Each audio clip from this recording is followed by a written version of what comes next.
Youth के तौर पर आप क्या बोलना चाहोगे जो कारशेड को लेकर वहाँ पे झाड़े काटे जा रहे हैं उत्तन में, इस विषय पर आपका एक यूथ के हिसाब से क्या सोच है आपकी, क्या बोलना चाहोगे? मी त्या विभागामध्ये ना, मी लहानाची मोठी झालेली आहे।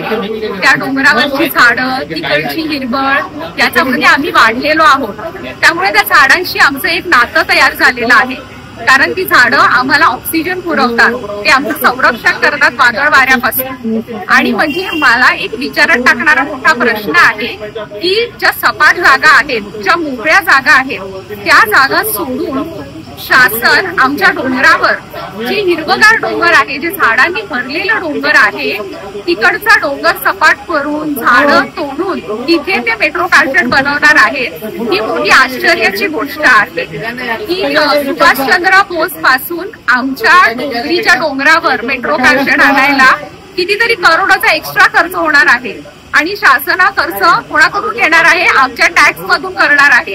तर आमच्या टॅक्सचा असा फाजील जो खर्च करणार आहे त्यांनी तो कृपया टाळावा आणि आमचा निसर्ग वाचवावा आणि आम्हाला त्या भागामध्ये आमच्या घरांमध्ये राहायला द्यावं। आमचा ऑक्सिजन त्यांनी आमच्याकडून घेऊ नये।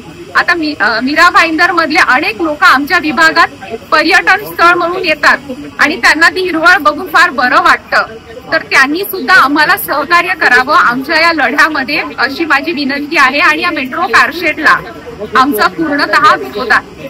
आपको क्या लगता है कि मनपा जो उपायुक्त है वो आपको इस बात को लेकर आपको सपोर्ट करेंगे, आपकी इस परेशानियों का हल देंगे?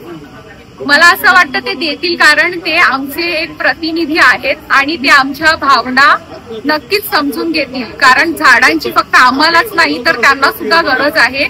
या संपूर्ण मीरा भाईंदरला झाडांची गरज आहे। एक यूथ को लेकर आप क्या कहना चाहोगे पर्यावरण को लेकर, एक ग्रीनरी जो झाड़ों को लेकर आप यूथ को कुछ मैसेज देना चाहोगे?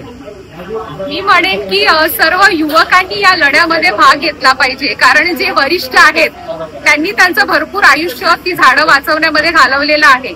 आता वेळ आपली आहे, कारण आपल्याला त्या विभागात राहायचं आहे त्या झाडांसोबत, म्हणून ती झाडं वाचवायला सर्व युवकांनी एकत्र येणं फार गरजेचं आहे।